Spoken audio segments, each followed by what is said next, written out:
pangdang Dewi serang acara matuh disebat dongeng enteng hiburan kamu para wargi kumargilah dikedah repot-repot bari ngadangukeun dikedah kalayan daria nyiapkeun naon-naon ngan sauku nyetrekeun radio enteng naker para wargi sadaya hiburan teh dikedah angkat-angkatan atuh para mitra bari calik ibu-ibu bari madama pedamana naon we aya nu ngalereskeun ngalereskeun damel kristik aya gitu nu bari masak aya para wargi bapak-bapak bari maca koran ngadangukeun ieu acara janten para mitra sadaya bari ngadamel padamelan sanes oge ngadangukeun siaran mah biasa di dieu para wargi sadaya kaunggulan siaran radio tibatan siaran-siaran sanesna janten deui sareng padamelan sanesna anu kedah kalayan daria diperhatoskeun ai radio mah cekap ku saliwat-saliwat dah jangan dangukeun siaran radio para wargi dongengna kieu cenah caritana anu laguna kumaha janten para wargi sadaya henteu kasebat anu ngadangukeun siaran teh jalmi tukang males henteu teu kasebat jalmi pamalesan anu ngadangukeun radio teh ajabi lamun ngagedur ti enjing duwi ka kawitan siaran dikatutupna jendul ngadangukeun radio eta pamalesan namun urang sagedengin ngadangukeun siaran oge bari ngadamelkeun padamelan ngarengsekeun padamelan naon bae seueur kantos mangdaya oge ningali padamel anu ngadamel boh di pabrik boh di mana bae alasan bari nyanak radio tuluy ngadangukeun siaran pan anjeunna bari ngadamel para wargi itu berarti pemalesan bohong anu ngadangukeun siaran pemalesan siaran mah siaran naon we bade lagu bade dongeng bade guyon bade humor bade naon itu para wargi sadaya henteu kasebat pamalesan henteu bohong anu ngadangukeun siaran pamalesan kajawi ngajentul ade tong bari ngadangukeun siaran pamalesan anu tukang males mah para mitra teh aya siaran teh lawajoaneun ge tetep we ngagojon sare eta pamalesan teu produktif jangan beli kitu-nya mangga wilujeng ngadangukeun para mitra janten siaran anu nuju di Hanca Kumang Jaya teh nyaeta dongeng ngeraskeun Hanca judulna Musuh Warisan karya Kiliksa dongeng nalika urang paturai kamari teh parantos dugi ka Supala nuju ngayakeun hartos nama pertarosan ka Citrasena samalih parantos kabongkar kumaha pamaksa dan Citrasena samalih Citrasena dugi ka ngamuk para wargi nya ngamuk itu nyarita para wargi danten anu tadina biasa handap asor ayeuna mah kasupala ge wantun morongos kitu mangga urang teraskeun Hanca dongeng nu judulna Musuh Warisan karya Kiliksa kumaha atuh salajengna para wargi Citrasena harita Citrasena tuluy nyarita bari ngajawab supala montong mapatahan ngojay kamari sia sanajan teu dititah ku anjeun ge aing tangku bakal init ninggalkeun ieu tempat tapi sameme aing init hayang neuk teh heula beheung anjeun hahaha dirasakeun supala cek Citrasena bari jeleng luncat teh barasat mesat bedog anu ngagulilap matak paur sameme sukuna nincak kana tanih rojana nu tadi geus teu kuat nahan amarah mendingan sajorelat nyabetkeun suku katuhur emprang suku Citrasena sakebut dua suku diadu koroyong bu Citrasena rubuh meninang karak bentang koreja Citrasena hudang deui meniti buburanjat bobokong anu karasa asa potong teu dirasa bakat ku ambak serog Citrasena masang kuda-kuda bari ngabar-ngabar bedog matak paur sedengkeun rojana samemeh Citrasena hudang teh geus taki-taki pikeun ngaladenan serangan Citrasena barang Citrasena nempo ka rojana udig-dig nafsuna bijil meninga gidir Eukeur mah eukeur para mitra keheul kita tadi keneh karojana katurug-turug ayeuna geus masang kuda-kuda hareupeun manehanana pok Citrasena nyarita heula samemeh nyerang soranga geter lantaran dicampuran ku amarah harojana ulah samat ka diaya sia setan si Citrasena moal bisa ngantep ka manusia model sia deuleu saok dina tadah ieu jurus anak naga ti aing Citrasena nyarita kituna teh bari seret kuda-kuda ngadak-ngadak dirobah suku katuhu aya di hareup lempeng cepet nuju karojana sedengkeun suku kenca aya di tukang lengkahna lebar sarta teu akur jeung kabiasaan silat-silat anu sejen kuda-kuda minculak ti batur malah leungin age matakdir nu nempo sabab nu katuhu disodorkeun ka hareup bari nyekel bedog mungkin cajaplang ka tukang jiga buntut lidah suk bedog diputerkeun sora meningah nyumbang baraan bakat utari hari leungeun kenca ulang-ulangan jiga buntut muning anu keur lumpat sedengkeun rojana sakitu geus taki-taki bari masang kuda-kuda teh kalah kacolohok terus mundur lalaunan jiga nu sieun lila-lila cakakak rojana seuri semungahina ka Citrasena sarta pok nyarita bari mundur lalaunan. Nanaonan teh barongsai naon asa kakara manggihan jurus model kieu mah ya. Eta kokon acir-aciran kitu. Jiga nu keur ngigelan buah bangreng naon ieu teh. Hayang seuri jadi ini ieu mah. Boro-boro hayang gelut aing anu kieu mah atuh. Era ngalawan ge lah. Ieu jiga kuda lumping ieu mah ya. Cek rojana bari neuteup ka Citrasena. Nu keur ngamaenkeun bedog atuh ger sare-sarea nyaleng seurikeun. Hana caritaan rojana malah pok mangroda harita teh seuri ngilungahina ka Citrasena. Bener euy. Eta mah lain jurus silat tapi eueuh ngaranna nu kitu mah euy. Paling-paling ge pingaranna teh jurus pabaliut meureun teh mah. Ulah mundur rojana sok peupeut dah. Uluna piragi anak naga segede cinggir orot. Cik mangroda bari keprok. Atuh puguh Citrasena mi asa paranas teuing ngadenge caritaan mangroda jeung rojana. Nu akhirna reg Citrasena eureun ngamaenkeun bedogna. Tuluy lapok Citrasena nyarita bangun anu ambek pisan. Setan sia. Montong ahina sia korot. Lain sia teh yang tarung jeung aing. Nah make unur-unuran sia bari nyengir kurang ajar. Aing mah lain teu wani tapi teu kuat ku hayang seuri nempo jurus ilaing. Atuh da eueuh dina buku rusdina jurus kitu atuh. Lamun make mun mani jurus anu sejen atuh ngaraung jeung batur. Jurus naon eta mah jaipong lain. Mantong bacot sia burung. Yasan ku sia ieu. Cek Citrasena bari seak narajangku bedogna ngancam beuheung rojana. Ngan untung rojana oge teu cicingin. Manehna rikat ngelok lepos bedog Citrasena nyabat angin. Bareng jeung kitu serog rojana maju salengkah bari surudut ngirimkeun peureupeuna ngaladada. Tapi gilek Citrasena ngagiwarkeun dadana saeutik. Plos serangan rojana ngeplos. Ari Citrasena hiuk ngaheumbatkeun deui bedogna rek mabad suk rojana. Cideng rojana luncat ningkahan sabetan bedog bari leungeun katuhuna ngarawel sirah Citrasena. Siut lep Citrasena ngelok. Ikat benang karawel ku rojana. Rai buuk Citrasena nu gondrong teh buyar jadi ngarerebing. Ran Citrasena ngaraneg heula sakedeung. Ari rojana trek nincak deui taneuh bari ngiwir-ngiwir ikat Citrasena. Ngan samemeh rojana bisa gerak. Seak Citrasena nyabetkeun di bedogna ngalat cangkeng rojana. Ngan untung masih keneh sempat ngarengkog saeutik bari beuteungna dilengkehkeun nepi ka ngelok. Plos saeutik. Nepi ka rawing para mitra sadaya sabetan Citrasena ngeplos tapi teu burung tungtung baju rojana kasabet. Hiuk Citrasena nyabetkeun di bedog ku sabetan ngepang ti kenca ka katuhu.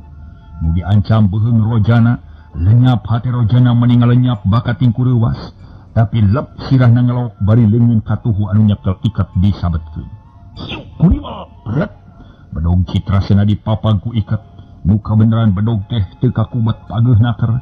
Tapi Citrasena teu daekeun ngarobahkeun deui bedogna. Jigana Citrasena geus ngarti kana maksudna rojana.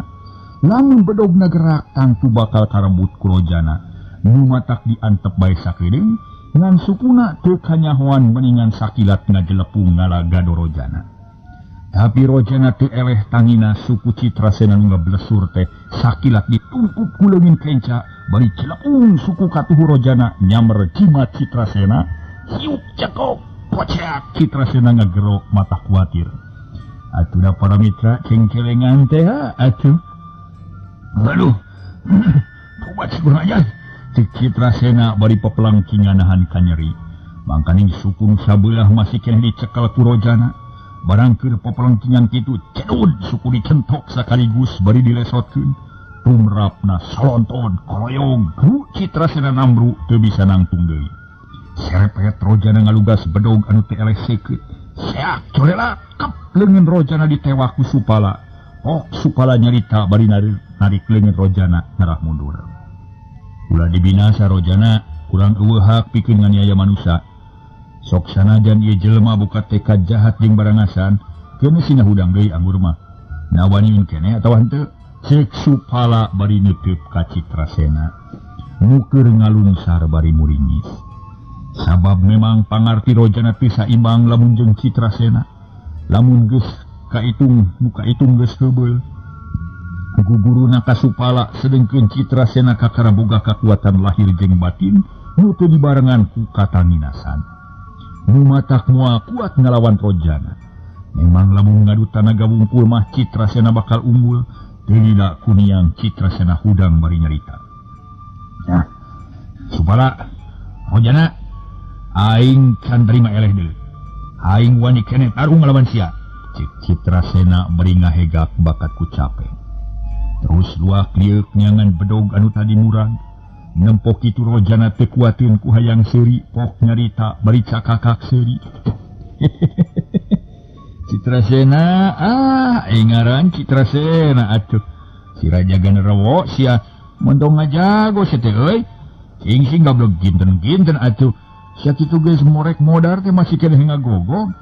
Dasar manusia kalapetong sia mah. Alah, lamun bener-bener sia wani kop tah bedog. Nu aing pake ku sia. Geun aing marek lemor we ku peureup ngalawan sia mah. Cik Rojana bari serepet. Ngalugas deui bedogna sarta teu kanyahoan meningan sakilat dibalangkeun ka Citrasena. Suh bersur trep nancem dina peupeuteuyan nu katuhu. Atuh gero Citrasena ngagero bakat ku kaget jeung leuwas. Aduh, tobat, ampun Rojana. Aing ngaku kalayan satria yen sia teh leuwih ki aing pangabisa. Aing rumasa elek kesit sia ku sia. Aduh, ampun. Bedak Citrasena deku bari leungeun kenca nyekelan kana bedog nu nancem. Sedengkeun Supala meningarenyag barang nempok kalakuan Rojana kitu, sanggeus ngahulang sakedeung pok Supala nyarita. Rojana, eta kalakuan teh kurang hade euy. Tapi teu nanaon ayeuna mah danggeus. Ngan pika hareupeun ulah sakali-kali deui ngalakukeun kitu teh. Geus anjeun mah mundur Rojana. Keun Citrasena marek dibereskeun ku kuring. Cek Supala bari terus nyampeurkeun ka Citrasena. Ari Rojana terus mundur ngilu ngajajar deui jeung baturna. Hatena ngerasa bungah geus hasil ngawarah Citrasena. Sedengkeun Citrasena meningarenyag ngadenge Supala. Nyarita kitu ceuk pikirna tangtu manehna bakal dipaehan ku Supala. Sabab kecap diberesan teh kahartina ku Citrasena mah dipaehan jeung sakumaha biasa jawara-jawara jahat. Tapi sok sanajan ngerasa silin jeung paur Citrasena teu wani nyarita. Malah teu wani nutup-nutup acan ka Supala teh. Tekung sililagap tak-tak Citrasena dicekel ku Supala. Gurubug Citrasena ngagurubug bakat ku leuwas. Ari Supala nyeh seuri paripok nyarita ka Citrasena. Tong leuwas-leuwas Citrasena da moal dikukumaha. Sok nangtung ulah nyuh kitu ari anak jago mah. Kira ku karek katibanan bedog sakitu geus namru, tema Supala bari sret nyambut bedog nu nancem dina leungeun Citrasena. Burial getih bijil menuju tapi kulantaran ngarasa era lamun rek nyuuh bae, sanajan nyeri jeung taya tangan pangawasa jung Citrasena maksakeun nangtung. Leungeun kenca dipake nutup tapak bedog anu teu weleh ngaluarkeun getih. Pok Citrasena nyarita sorana ngageter. Nah, Supala rek dikumahakeun deui kami teh ha. Sok dirapaehan ulah dilila-lila. Pikeun si Citrasena moal sinin ku pati. Anak mat Jalil turunan Nagasuni si jago kahot. Moal jajarih ku nyeri, moal hariwang ku ajal, jeung cibatan taluk leuwih hade namahan pati deuleu. Citrasena. Kuring mah percaya kana kateguhan teh anjeun. Kuring percaya kana kagagahan Nagasuni nu tangtu bakal ngadidik jeung ngawarah anak incuna kalawan api. Sangkan bisa ngawariskeun kagagahanana. Tapi tita tadi oge ku kuring geus diterangkeun. Yen kuring mah teu boga niat ngabinasa, ayeuna keneh anjeun kudu buru-buru nyingkrah ti tempat. Lamun teu nurut tangtu anak buah kuring bakal budal amarahna. Nah anjeun bakal kuat nadahna. Mending init atau mending pejat bisa aku anak buah kami. Sing ingat Citrasena anjeun teu diandelkeun pisan ku Nagasuni. Nu matak sing lebar ku nyawa, ulah diobral ditatawarkeun. Cek Supala bari neuteub ka Citrasena. Nu keur ngahuleng tarang Citrasena katarang ngariut tanana mikir, halis turu naek bari ngegel bibir anu hanap, panon molohok teu ngiceup-ngiceup kituna teh bari ngomong jroning hatena, ngimang-ngimang omongan Supa.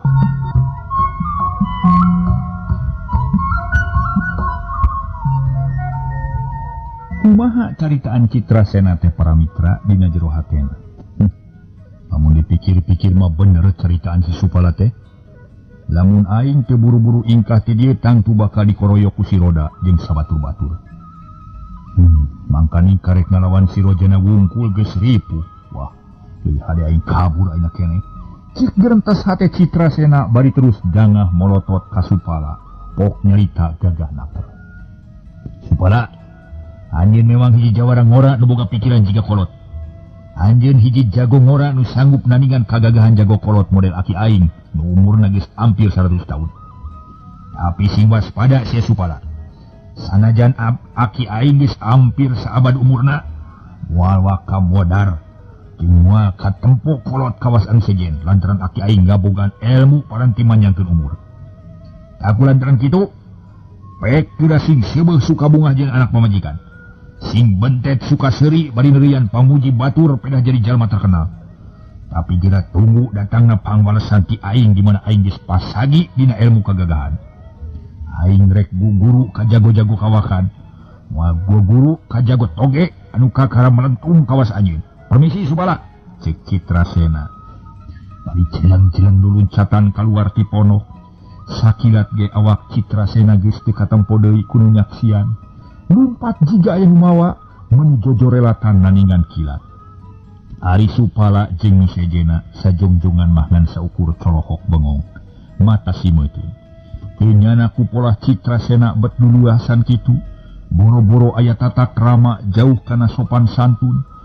Ku kajadian anu bieu geus beuki jelas yen kalakuan Citrasena anu tibarang datang hade tata hade basa jeung handap asor teh ngan saukur kenok wungkul. Sanggeus radalila kakara Supala nyarita deui. Nepi ka kitu na eta manusia. Teu beunang dipikanya antukna mah. Sakitu dileuleyan teu kalah ka ngagogog bari mantog. Abong turunan jawara kasar ka handapna ge teu bisa dibawa leuleuy. Aya paribasa uyah tara tees kaluhur. Mang Roda, cek Supala bari ngareret ka Mang Roda. Ieu Mang Jang, bade aya pikir naon Jang? Mang Roda ieu kajadian tangtu bakal aya buntutna. Sanajan urang teu boga niat goreng oge lain hartina urang bebas tina bahaya. Lantaran jalma nu dilepaskeun ku urang teh tetela hese dipercayana. Tah kulantaran kitu, tingkatkeun kawaspadaan jeung kasiapsiagaan ti ayeuna keneh. Sakitu amanat ti kuring Mang Roda. Cek Supala bari jap nyekel iteuk hoe ari bedog nu Rojana terus dibikeun kanu bogana. Mangajang, Mang Jang tu bakal ningkatkeun deui kawaspadaan pikeun yang hareupan sagala kemungkinan.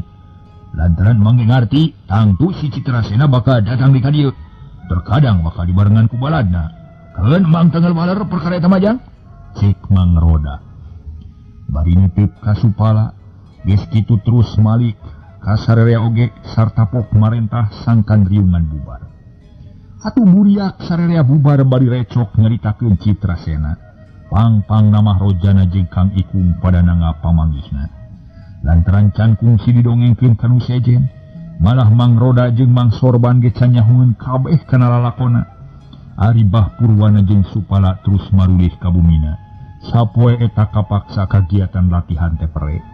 Atuh samomenan ngobrol ngan saukur kaselang ku sarolat wungkul, nu saterus namah der ngarobrol meuni rame.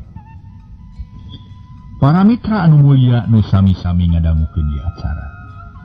Cag urang tunda heula kaayaan di paguron monyet bodas. Ayeuna urang caturkeun heula si Jured anu keur aya di satengahing perjalanan.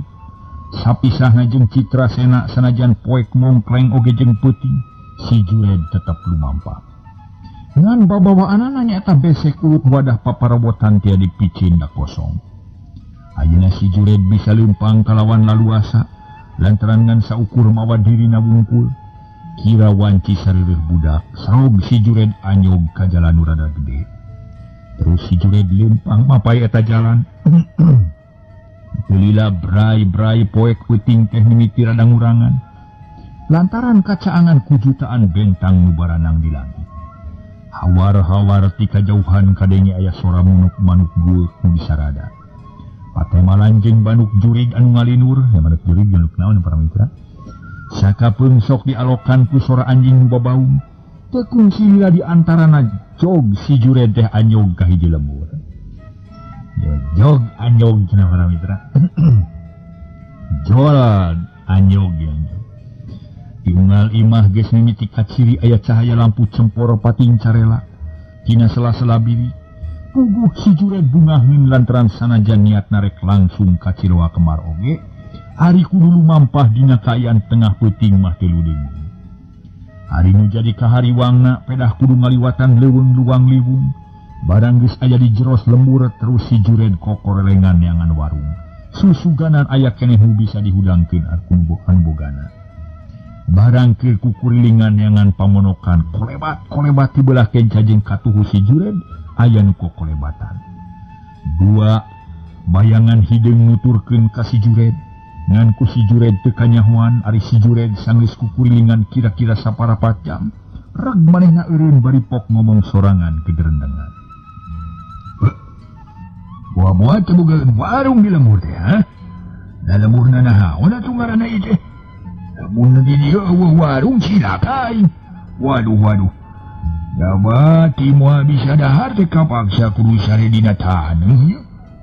Mangkana geus tunuh jeung lapar aing teh. Tapi aing teh boga bedog.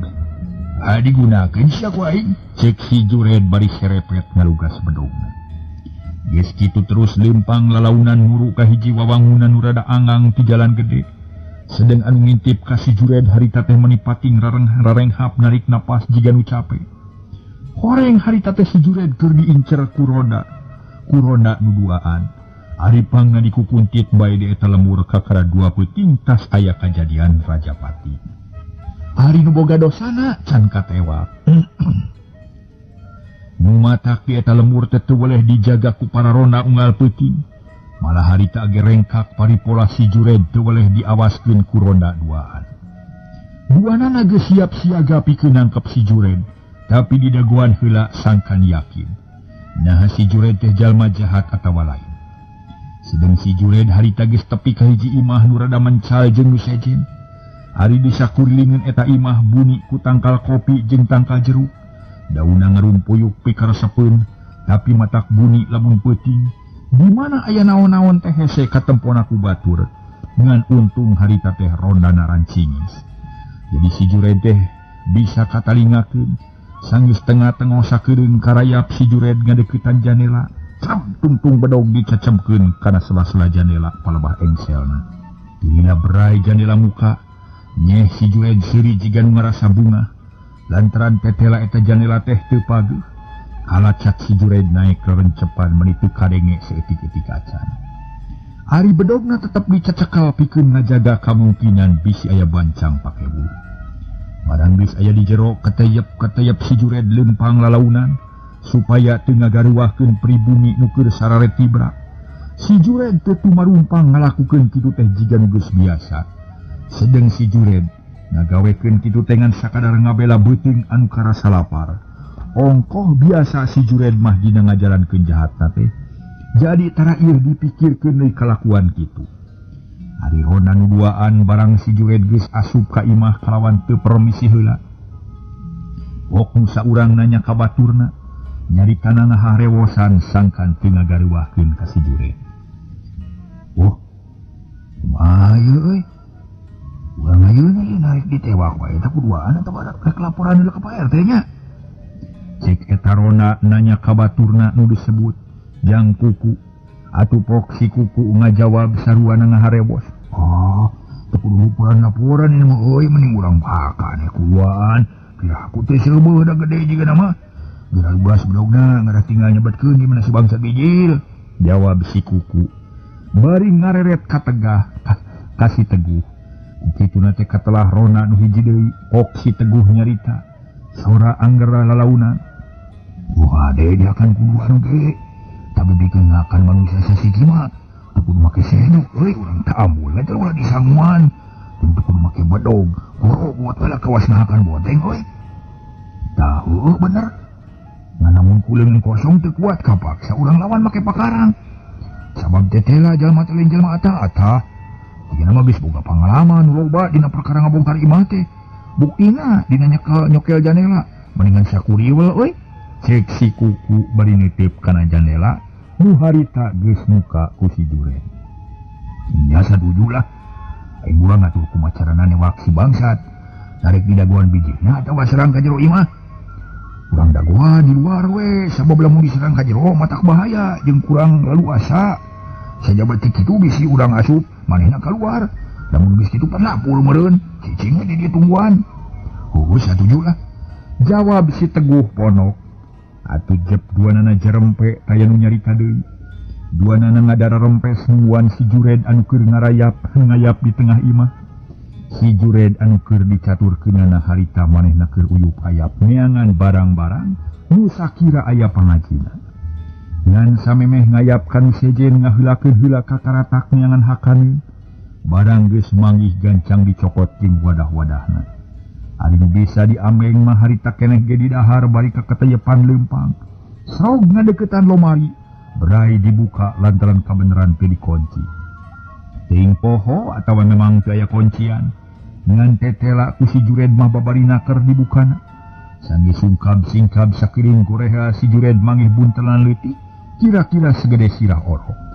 Barang dirarampa tetela eusina duit receh. Nyeh si Jured seuri leutik bari ngasupkeun eta buntelan kana jeroeun kampretna. Geus kitu katayap leumpang deui lalaunan, ngasupkeun bedog diasupkeun kana sarangkana, bari mau boboko nu dieusi sangu, jerut si Jured turun tina janela. Sanggeus aya di luar terus nutupkeun di janela. Tapi barang rek ngaleos ninggalkeun eta tempat teu kanyahoan ti mana datangna do cileg-cileg di hareupeunana. Geus ngabaradega permitra. Ngabedega dua jalma di baraju hideung, kalawan dina cangkeng pating solegreng bedog pasred. Eta dua jalma tayalian iwati si Teguh jeung si Kuku nu keur ngarona teh. Puguh we si Jured mending ngarenyag, bakat ku kaget jeung reuwas. Tapi kulantaran si Jured mah lain baragajul anyar, kareuwas jeung kakaget teh teu ieu lila. Harita keneh si Jured sadar yen dirina diancam, gancang si Jured taki-taki. Bari panon melotot kasih Teguh jeung kasih Kuku anu harita geus siap sadia. Lila harita si Kuku nanya ti heula, "Saha anjeun ha? Di monaon teh?" Cek si Kuku bari hayang seuri. Lantaran ku manehna katempueun si Jured teh nangkep boboko kejo, pok si Jured ngajawab sajujurna. "Ngaran aing Jured. Aing mah mau kejo si boboko teh geurageun aing. Rek naon sia ngilu campur kana urusan aing ha? Halik ieu nyingka habis singgireng kodan teh cokor teh ku aing." Jawab si Jured. Bari terus ngalengkah rek ninggalkeun ronda nu duaan. Tapi jolad-jolad si Kuku maju dua lengkah ngahalangan jajalaneun si Jured, bari pok ngomong deui. Bangsat kejo meureun si laing teh nya. Tapi sok sanajan ngan saukur bangsat kejo deuleu tetep si laing moal bisa indit we ti dieu. Sabab si laing kudu tanggung jawab kana kalakuan si laing sia. Jadi kapaksa si laing rek ditangkap ku kuring duaan. Cek si Kuku bari serog maju dua lengkah. Kitu deui si Teguh maju pikeun nangkep si Jured. Si Kuku jeung si Teguh canyahoeun anu yakin yen si Jured teh jalma barangasan jeung tukang tarung nu matak jiga nganggap remeh. Lantaran cek pamikirna bangsat kejo mah paling-paling ge jelma euseum, jelma anu kurang dahar atawa jelma kalaparan. Jadi kitu anggapan si Kuku teh ka si Jured. Hari si Jured puguh we keheuleun dihalangin pijalaneunana mah. Udig-dig nafsuna bijil mending ngagidir. Untu kekerot jiga nu hayang ngarekeb ka musuhna. Kan tawang si Jured nyarekan kanu duaan. "Kumaha sia? Mingka sia dicurut? Rek naon sia ngahalang-halang tincakeun aing kurang ajar? Lamun teu nyingka dibabad sia ku aing suku teh tah." Cek si Jured bari belewer boboko nu diisi kejo dibalangkeun jauh naker. Serepet si Jured ngalugas bedog. Diputarkeun luhureun sirah. Saurang ngahiung bakat ku tali. Maksudna mangaras si Kuku jeung si Teguh sieun. Tapi hanyaka Si Teguh jeung si Kuku dua rona pilihan di kampung eta mah beunang disebutkeun jagona nu geus moyan. Nempok si Jured ngamainkeun bedog cileng-cileng duanana laluncatan ka tukang. Serepet duanana nyerabut bedog sarta pok si Kuku nyarita ka baturna. Teguh, ulah gagabah euy siungan euy, urad. Cek si Kuku bari siuk manehna muterkeun bedog nurutan si Jured. Si Teguh geus ngarti kana caritaan si Kuku. Manehna oge nurutan milu muterkeun bedog duhureun sirah. Uguh si Jured heraneun. Pok ngomong jeroning hatena lantaran teu ngartieun kana maksud musuhna nu kalah kanurutan muterkeun bedog. Ih, teu pararuguh manusia teh. Naon maksudna nurutan gerakan aing ha? Rek nemongkeun pangabisa kitu? Beda aing muterkeun bedog? Cing hayang nyaho si aing rek eureun. Na manehna eureun atawa moal? Cek si Jured. Rag manehna ngeureunkeun bedogna nu diputerkeun. Tapi perhitungan si Jured teu keuna lantaran dina waktu dengan sakit siuk bedog si Kuku ngajorelat rek mabad suku si Jured. Dibarengan ku ngabalasurna bedog si Teguh ngalasirah. Duanana cepet lir kilat ngan untung pangarti si Jured di ayeuna mah geus namahan. Samemeh dua bedog keuna kana awakna. Gancang si Jured ngabesotkeun dua suku bareng jeung ngalalepkeun sirah. Nepi kanilep adak tuur teh jeung gado teu beda keur kuuk keur mulungkul. Plos sabetan dua bedog teh ngadek angin. Sanggeus dua bedog ngaliwat si Jured meningan sakilat mincak lemah bari cileng mundur salengkah ka tukang. Si Jured salamet sedeng dua musuh carolohok bengong mata simeuteun. Lantaran biasa mah pangeurad si Kuku jeung si Teguh teh tara nepi ka gagal. Ari sabab nu dipake nyerang si Jured teh jurus anu ampuh tur dilakukeun dua kuduaan sakaligus.